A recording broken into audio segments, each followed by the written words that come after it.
to jump in. I'm someone who loves content. In my 9-to-5, I work in content. I consume it all the time. So I'm always like just interested in hearing career paths. So if you could just tell me a little bit about yourself. I know you started in mechanical engineering, so I'm curious to know how that path happens. And oh my goodness. Take me down the journey. My goodness, it is a journey. I'll say nothing is traditional or conventional about my journey. I'm from Detroit, New York led, right? Detroit bred, but New York led. Okay. And those are the two cities that are really the bookends to my current journey, And I've had a really beautiful ride, just as you mentioned, with these different roles I've played. It's been a lot of professional pivots and parallel pathing in the ride. So I'm a mechanical engineer by degree.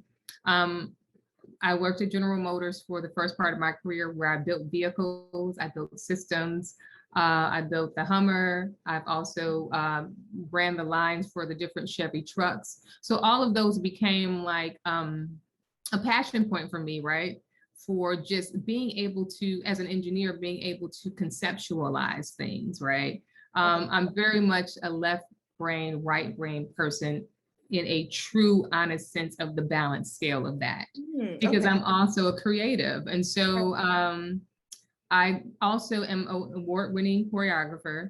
I have toured Europe and Canada. I'm a director, creative director, award-winning content producer. So a lot of those things have been the framing, I'll say, on how I create, how I produce, and also really how I connect to people and how I connect to stories. So they're really like a very unique way of how I myself, because we're all very unique, how I do what I do in the way that I do it. And then I also have a strong passion point around storytelling. I have a strong passion point around meaningful content. It is important. I have been raising the flag of this since before it was cool. You know what I mean? Yeah. So it's really important to me to be able to do those, but also to be able to just tie myself into just really quickly, just tie it all into a great bow for you, is to be able to go from a systems driven world. I was also a creative as a child, then to go and move to Canada, live my life as an artist, true artist. While I was there, that was coming off the heels of being very corporate. And then I went from being corporate to understanding that I could live out my passion in Hollywood North at the time, which was Toronto. And then that's where I kind of got my first true whiff of producing. Right. I worked along with was able to do a lot of work up there as an actress and as a choreographer. And then I saw all of the greats, and everybody was up there. Denzel Washington, all of the greats. Anyone you wanted to see was there, because two things about Toronto: they have beautiful art and artists, but the other thing, they don't have a Hollywood, right? And at that time, it was great tax incentives. So you could be doing all kind of work up there, and everyone who was an artist is an artist because they do it for the love, not for what we do now is for the influence, right? Right. And so I saw all those folks moving behind the camera. We see Regina King is behind the camera, everyone's directing, because two things I noticed is that not only is that's where the money is, but that's where the control of the narrative is. Important. Yes. Right. That part. And I'm a fast learner. So I picked that up very quickly and understood that part of my life. So sorry about that. Let's do this. Let's do this.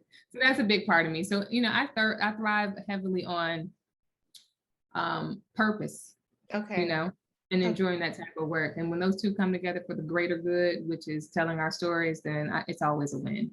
Yes, I feel like that's such a dream. Like, first of all, to just be able to live as an artist and a creative, but then at the same time be able to tie it into like that corporate structure. And because I think about this idea that if we're like following our passions, we can't have that type of stability too. So to know that you've been able to do that is just, I think so many people will look up to that, but also are like, how did she do that? So I like that. Right. Yes. I think one thing to say to that too is people remiss that that people who are a part of this media, entertainment, advertising process, or this cog in this wheel, oftentimes, if you're anywhere touching it from a marketing, storytelling perspective, creative artist, you're an artist. Yeah. You're a creator. Very creative too. Now, I know so much, you're driven so much by your passion and honestly like making a difference. So what would you say makes content impactful in general? I think impactful content has to have a why or a takeaway at the end of the day, right? What do you want from this piece? Does it, for me, my biggest thing, my number one goal is it evocative? Okay. You Okay. know, does Yeah. it evoke an emotion? Yeah. Funny, sad, pensive, you know what Okay. I mean? Right. I think that's for me, is as a creative, that's the most important thing. And also, I think figuring out, especially as a leader, like how do we, I'm a big proponent of just, I say this all the time, Monique told me to say it, like Black access, Black opportunity, and Black resources. You know what I mean? Yeah. And content should be able to ground us in perspective, Okay. you know, Mhm. grow your perspective. I think it should educate you, and it should also entertain you. Yes. It should Yes. edutain you, you know what I mean? And Yeah. entertain you, you Yeah. know. It's because there's too many options out there of what you can watch. We are inundated with content now. It's so many places to find content. For me, and some people, you know, content has certain different purposes. Right. Sometimes you just want to zone out. Sometimes you want to feel good. Sometimes you know, sometimes you want to learn, Yes. right? And I live in the space of learning and growing. Right. Right. Mhm.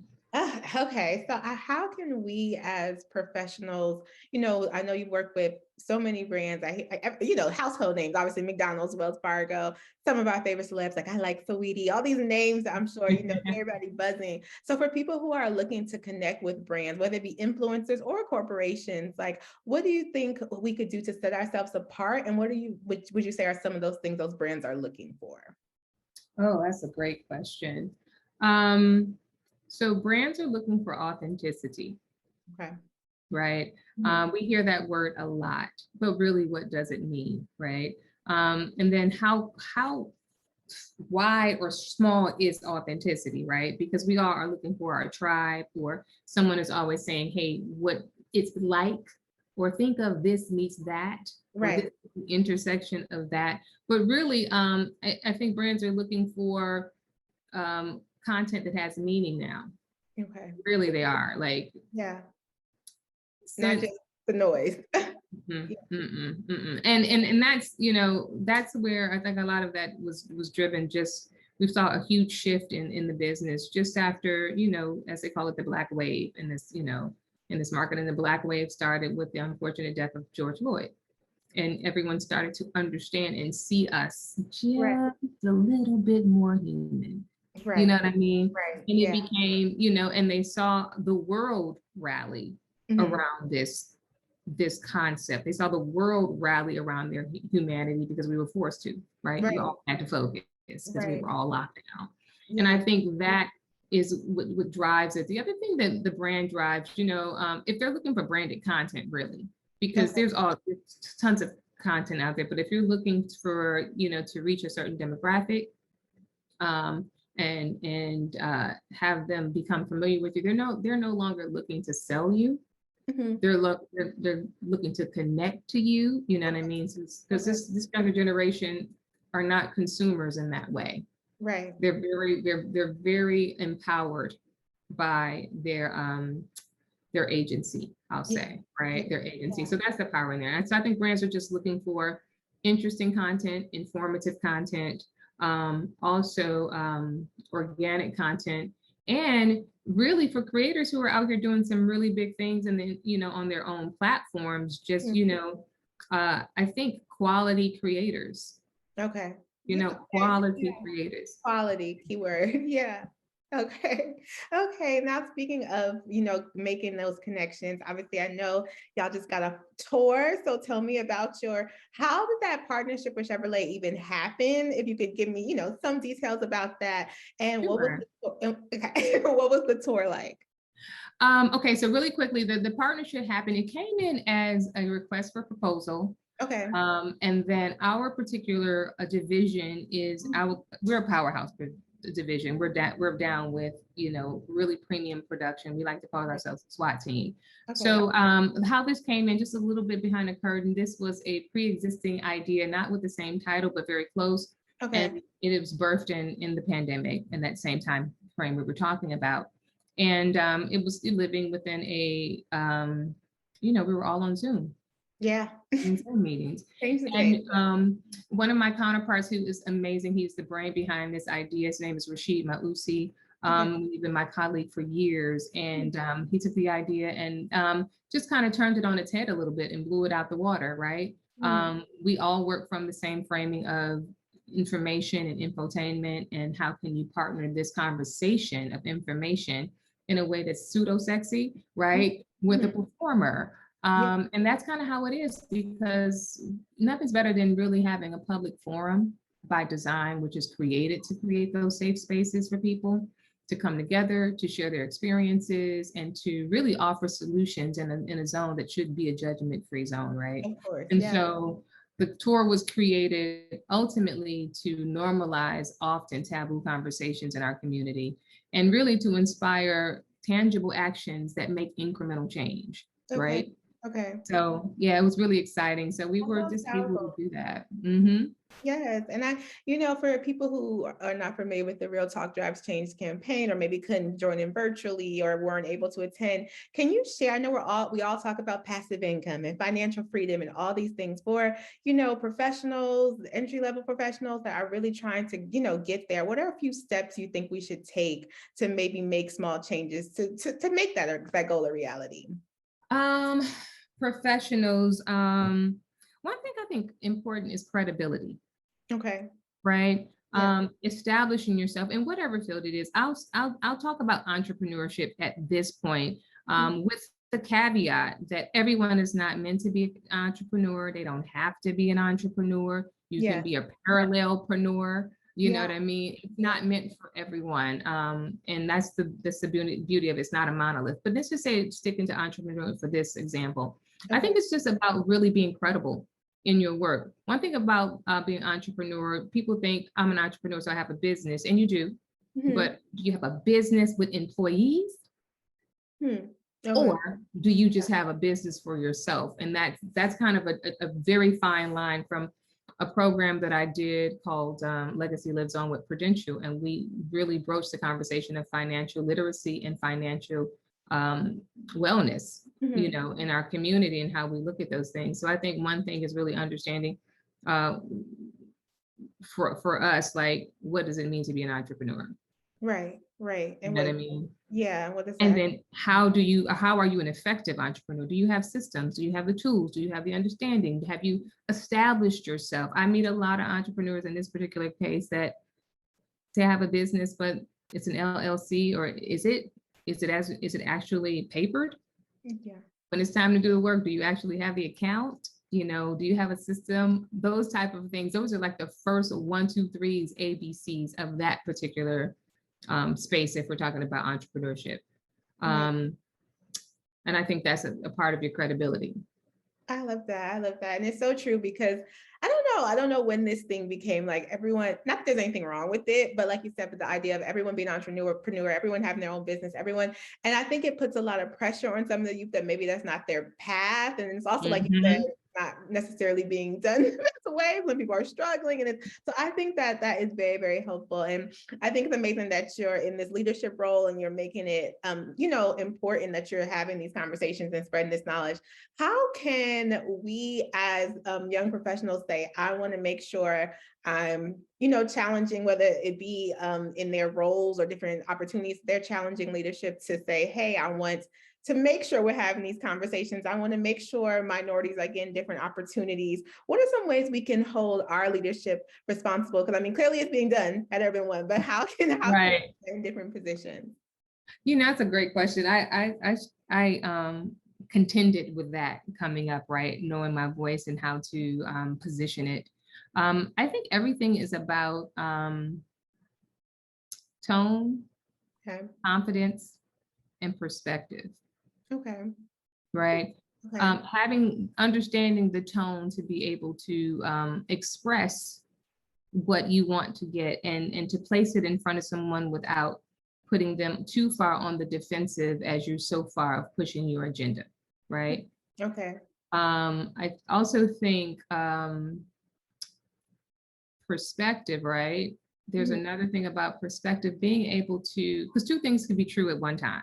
Right. Let's just say that, right? And if you can understand that, and then you know how to shape shift or dance between the two or evaluate the two, it kind of makes me this, I don't know why this came in mind, but it made me think of the great debaters. Oh, I love it. Yes. Right? How do you present your recommendation or your position on content, or raising your agenda or your issue or your opportunity, let's not even say issue, to them in a way where you know both sides, and have you really evaluated it from both sides? Okay. Like, oh, they're gonna probably say this, or they think this, you know. I think a great person who knows how to get example I've seen, and what I'm saying in this perspective is getting out in front of it, behind it, to both sides, on top and the bottom of it. It was something, I don't know if anyone saw Stacey Abrams in one of the political debates that she was in. And she was asked a question. Did you see her answer the question, anticipate what she thought would be the typical response, right? Address that, then say, and then add the add-on to it. Have all of those perspectives really thought out. So that equates to a well thought out plan, position, and strategy. So know yourself and that opponent, know what they might say, so you can counter and be ready to counter. Okay. I love that. And that was such a great example, because I remember thinking like, wow, she did that. Like, so it was a read, but it was such a classy read. You know, I was like, what else can you say? So I like that example.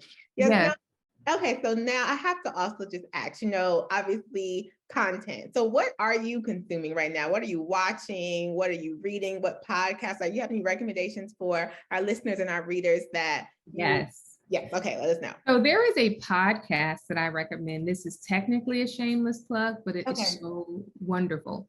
I don't know if you've heard of the podcast More Than That with Gia Peppers. Yes, I've spoke to Gia actually. Yes. Really? Yes. So it's a shameless plug because I EP that. It's out of our team, so we created it. We're starting in season 3. But it is a wonderful thing to consume because it is a very valued conversation around what's important in our space. Again, you know, and I already told you what my premise is on why I create meaningful work. It's a meaningful podcast with very important topics, and they're snippetized. It's no longer than 20 minutes, right?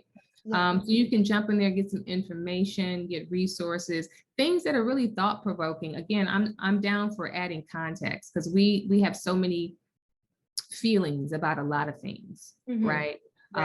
Rarely are we asked to express them, but more importantly, sometimes we are not, our spectrum isn't wide enough to evaluate it with full context.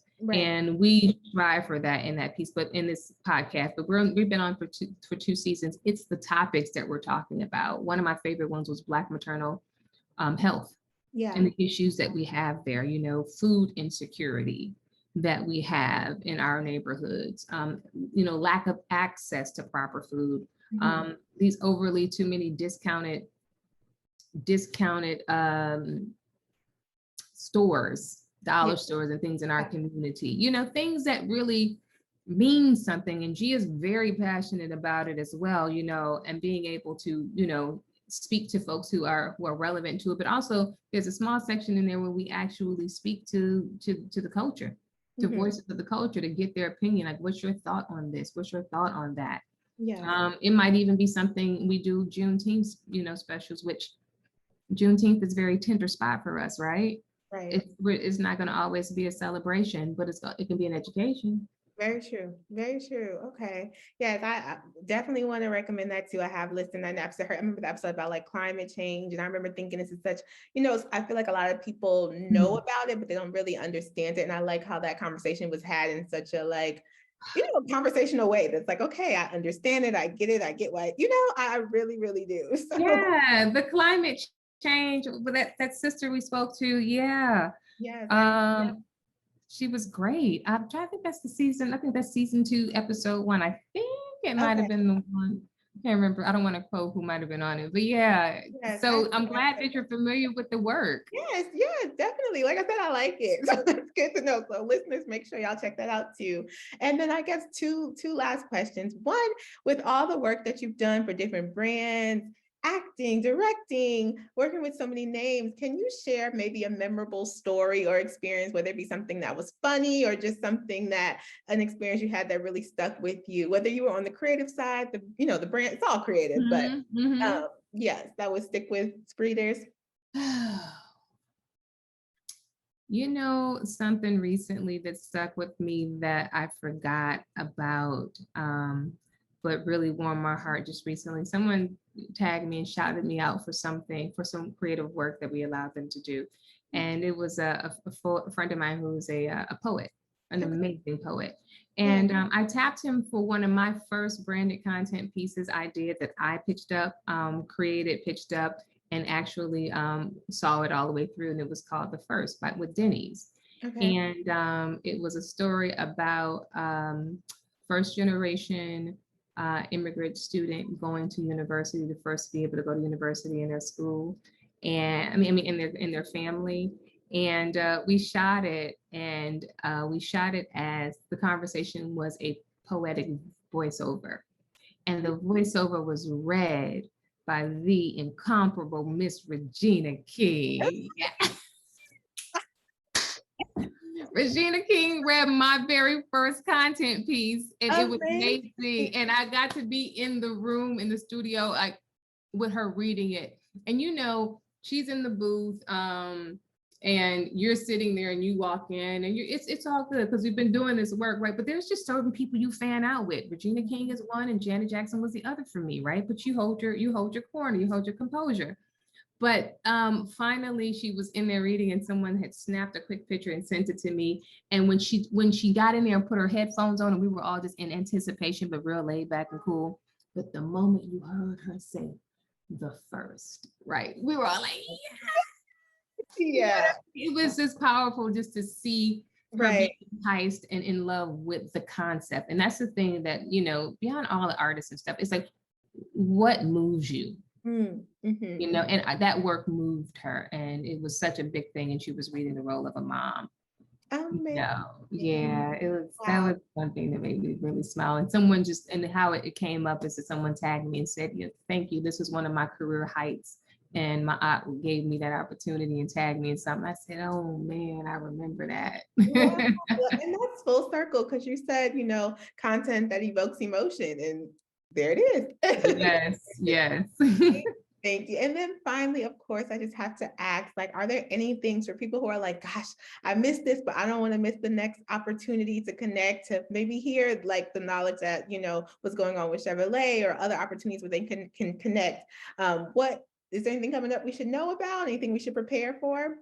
Well, we're going to pick this tour up again in 2023. It's already happening, but so many people still have the opportunity to go back and see the work that we've done. So you can see all 4 tours, and you can see it digitally. Just go visit change.newsone.com, change.newsone.com, and you can view it there on our Content Hub space. You can also see it on VOD at tv1.tv. So it lives linearly, and it lives on digital. Got it. So I'll make sure I check it out, and I hope all of our watchers, readers, all of that, you do it as well. So thank you. This was so great. I feel like I learned so much. It was just such a great opportunity to talk to you. Thank you. Of course, Monique, I appreciate the opportunity always, all the time. And I just hope you have a great day. Thank you so much. I think a lot of people are going to be inspired by this and hopefully learn something too. Yeah, thank you. You're wonderful. You're infectious. I appreciate it too. Thank you for having me. No problem. Thank you.